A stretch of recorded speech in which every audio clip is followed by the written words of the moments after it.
के लॉन्च होने से पहले इंडिया में वीजा और मास्टर कार्ड की मोनोपोली हुआ करती थी, जो कि दोनों ही अमेरिकन कार्ड कंपनीज हैं। उस वक्त आरबीआई ने देखा कि कार्ड बेस्ड ट्रांजैक्शन के लिए इन फॉरेन कंपनीज पर डिपेंडेंसी हद से ज्यादा बढ़ रही थी। साथ ही कोई डोमेस्टिक प्लेयर ना होने की वजह से ये कंपनीज बैंक से काफी ज्यादा ट्रांजैक्शन फी चार्ज करती थी और इन फॉरेन कंपनीज के सर्वर्स भी अमेरिका में थे, जिसके चलते इन कार्ड्स को यूज करने वाले इंडियन मर्चेंट्स और कस्टमर्स का सारा डेटा अमेरिका में स्टोर होता था। तो ऐसे में आरबीआई ने इंडियन बैंक एसोसिएशन को रिक्वेस्ट किया कि वो एक नॉन प्रॉफिट पेमेंट कंपनी को बिल्ड करे ताकि भारत में उसका खुद का एक इंडिजीनस कार्ड पेमेंट सिस्टम बनाया जा सके। दोस्तों, शुरुआत में इस कार्ड का नाम इंडिया पे सोचा गया था, लेकिन कुछ समय के बाद जब इस काम की जिम्मेदारी national payments corporation of India यानी एनपीसीआई को सौंपी गई, तो उन्होंने इसका नाम रुपे रख दिया, जो कि दोस्तों रुपी और पेमेंट्स इन दो वर्ड्स को मिलाकर बनाया गया था। इस तरह दोस्तों कुछ साल की मेहनत के बाद एनपीसीआई ने 26 मार्च 2012 के दिन भारत के अपने खुद के पेमेंट सर्विस सिस्टम रुपे को लॉन्च कर दिया। अब रुपे ने इंडियन मार्केट में एंटर तो कर लिया था, लेकिन यहाँ उसका मुकाबला वीजा और मास्टर कार्ड जैसे जायंट्स के साथ था, जो कि इस मार्केट में कई सालों से अपना डोमिनेंस बनाए हुए थे। और दोस्तों यही वजह थी कि शुरुआत के कुछ सालों तक रुपए की ग्रोथ लगभग ना के बराबर रही, लेकिन फिर अचानक कुछ ऐसा हुआ कि देखते ही देखते सिर्फ कुछ ही सालों के अंदर इसने वीजा और मास्टर कार्ड को पीछे छोड़ दिया। अब दोस्तों ये सब पॉसिबल कैसे हुआ, उसको जानने से पहले हम आपको ये बताते हैं कि ये कार्ड बेस्ड पेमेंट सिस्टम आखिर काम कैसे करता है और एक ट्रांजैक्शन के सक्सेस होने के पीछे वीजा, मास्टर कार्ड और रुपे जैसी कंपनीज का क्या रोल होता है। दोस्तों अगर हम सिंपल वर्ड्स में कहें तो जब भी कोई कार्ड बेस्ड ट्रांजैक्शन होता है तो वीजा और मास्टर कार्ड जैसे नेटवर्क्स उस ट्रांजैक्शन को ऑथेंटिकेट करने में एक इंटरमीडिएरी की तरह काम करते हैं और इसके बदले में ये कस्टमर और मर्चेंट दोनों के बैंक से फी चार्ज करते हैं। चलो इसको एक एग्जांपल के थ्रू समझते हैं। मान लो आपके पास एसबीआई का वीजा क्रेडिट कार्ड है और आप डिनर करने के लिए किसी रेस्टोरेंट में जाते हैं जिसका अकाउंट एचडीएफसी बैंक में है। ऐसे केस में एसबीआई इशूइंग बैंक और एचडीएफसी एक्वायरिंग बैंक कहलाएगा। अब जैसे ही आप अपने कार्ड को स्वाइप करते हैं या फिर पीओएस मशीन में डालकर अपना पिन वगैरह एंटर करते हैं, तो आपके कार्ड और उस ट्रांजैक्शन की सारी डिटेल्स मर्चेंट का पीओएस सिस्टम कैप्चर कर लेगा और उस डेटा को वो एक्वायरिंग बैंक यानी एचडीएफसी बैंक को ट्रांसफर कर देगा। इसके बाद दोस्तों एचडीएफसी बैंक इस इंफॉर्मेशन को आपके कार्ड नेटवर्क यानी वीजा को फॉरवर्ड कर देगा और फिर वीजा उस इंफॉर्मेशन को इशूइंग बैंक यानी एसबीआई को भेजकर इस ट्रांजैक्शन की अप्रूवल की रिक्वेस्ट करेगा। दोस्तों इस रिक्वेस्ट के दौरान ये चेक किया जाता है कि ट्रांजैक्शन अमाउंट कहीं आपकी क्रेडिट लिमिट से ज्यादा तो नहीं, आपका कार्ड कहीं ब्लॉक तो नहीं है, और अगर आप डेबिट कार्ड से पेमेंट कर रहे हैं तो आपके बैंक अकाउंट में बैलेंस कम तो नहीं है। और दोस्तों अगर इनमें से किसी भी सवाल का जवाब हाँ होता है तो ट्रांजैक्शन उसी समय डिक्लाइंड हो जाएगा और अगर सब कुछ ठीक रहा तो ट्रांजैक्शन ऑथराइज हो जाएगा। अब दोस्तों वीजा को जैसे ही इशूइंग बैंक से ये अप्रूवल मिलता है तो वो इसकी डिटेल्स वापस एक्वायरिंग बैंक को ट्रांसफर कर देता है, जिसके बाद ट्रांजैक्शन का अमाउंट आपके बैंक अकाउंट से डिडक्ट होकर मर्चेंट के बैंक अकाउंट में क्रेडिट हो जाता है। और दोस्तों इन ट्रांजैक्शंस को प्रोसेस कराने के बदले में card network companies acquiring bank और इशूइंग बैंक से फी चार्ज करते हैं, जिसे मर्चेंट डिस्काउंट रेट यानी एमडीआर कहा जाता है।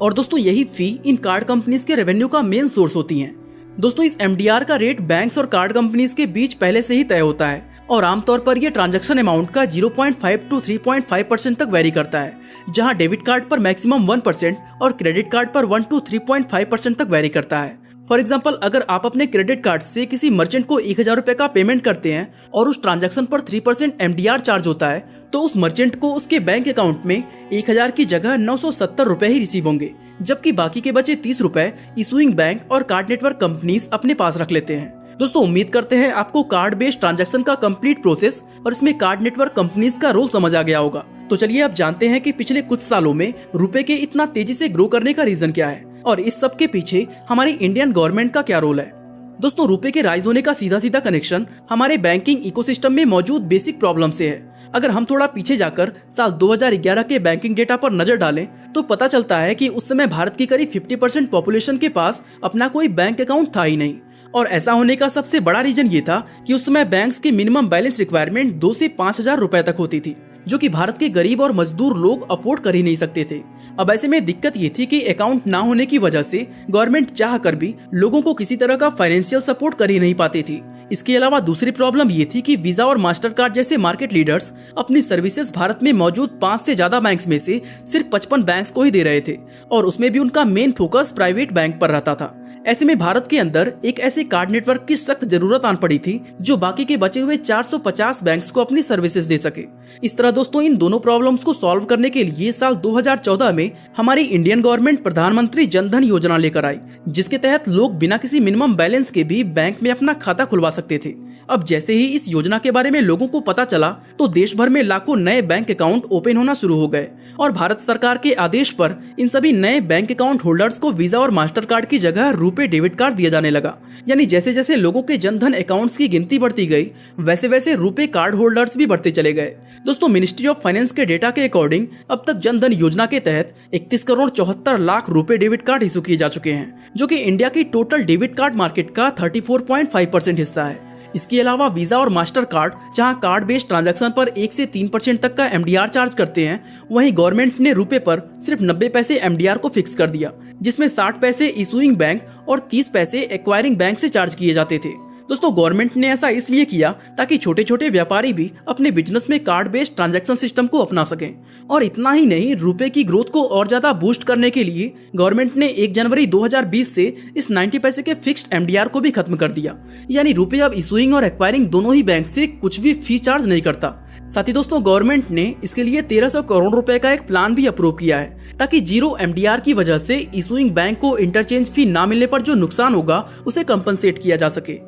और दोस्तों यही वो मेन वजह है कि वीजा आज यूएस गवर्नमेंट से शिकायत करने पर मजबूर हो गया है, क्योंकि वीजा कंपनी को मालूम है कि अगर इंडियन गवर्नमेंट इसी तरह रुपए को प्रमोट करती रही तो वो दिन अब दूर नहीं जब उसके लिए इंडियन मार्केट में अपना वजूद बचाना भी मुश्किल हो जाएगा। और इंडिया चूंकि उसकी सबसे बड़ी मार्केट्स में से एक है, इसलिए वीजा किसी भी हाल में उसे खोना नहीं चाहता है। हालांकि दोस्तों यहाँ ये बात जानना जरूरी है कि रुपए ने डेबिट कार्ड मार्केट के एक बड़े शेयर को एक्वायर तो कर लिया है, लेकिन क्रेडिट कार्ड मार्केट को अभी भी वीजा और मास्टर कार्ड ही डोमिनेट कर रहे हैं, जहां रुपए अभी तक इस मार्केट का सिर्फ 20% शेयर ही एक्वायर कर पाया है। तो दोस्तों अब लास्ट में सवाल ये आता है कि रुपए को लेकर गवर्नमेंट के फ्यूचर प्लान्स क्या हैं और ऐसी क्या वजह है कि इंडियन गवर्नमेंट एक कार्ड नेटवर्क के लिए इतना पैसा खर्चा कर रही है। तो दोस्तों इसका सबसे पहला रीजन ये है कि इस नेटवर्क के जरिए गवर्नमेंट देश के हर एक नागरिक तक अपना रीच पहुंचाना चाहती है ताकि लोगों तक सरकार की हर एक स्कीम और सर्विस को आसानी से पहुंचाया जा सके। और देखा जाए तो गवर्नमेंट अपने इस मकसद में काफी हद तक कामयाब भी हो चुकी है। इसके अलावा दूसरा रीजन ये है कि स्वदेशी होने के नाते भारत के जरूरतमंद किसानों और मजदूरों को जिस तरह की सर्विस रुपए प्रोवाइड कर सकता है, वैसे वीजा जैसी विदेशी कार्ड कंपनीज नहीं कर सकती। इनफैक्ट रुपए ने अपना मुद्रा कार्ड, प्रधानमंत्री जन धन योजना डेबिट कार्ड, पनग्रेन कार्ड और किसान क्रेडिट कार्ड के जरिए ये काम ऑलरेडी शुरू भी कर दिया है, जहां इन कार्ड्स की हेल्प से लोगों को अलग अलग तरह की फाइनेंशियल फैसिलिटीज प्रोवाइड की जाती हैं। और दोस्तों तीसरा रीजन ये है कि जिस तरह वीजा और मास्टर कार्ड अमेरिकन कंपनी होते हुए पूरी दुनिया में अपनी सर्विसेज दे रही हैं, ठीक वैसे ही इंडियन गवर्नमेंट ये चाहती है कि रुपए भारत के साथ साथ दूसरे देशों में भी अपने पैर जमाए ताकि इसके जरिए भारत की इकोनॉमी और बूस्ट हो सके। और आपको ये जानकर काफी खुशी होगी कि एनपीसीआई ने अपने ग्लोबल एक्सपेंशन पर साल 2014 में ही काम करना शुरू कर दिया था और आज रुपे कार्ड सिर्फ भारत ही नहीं बल्कि दुनिया के 190 से ज्यादा देशों में अवेलेबल है। दोस्तों उम्मीद करते हैं आपको ये इन्फॉर्मेशन काफी वैल्यूएबल लगी होगी। बाकी आज के लिए बस इतना ही। आपका बहुमूल्य समय देने के लिए बहुत बहुत धन्यवाद।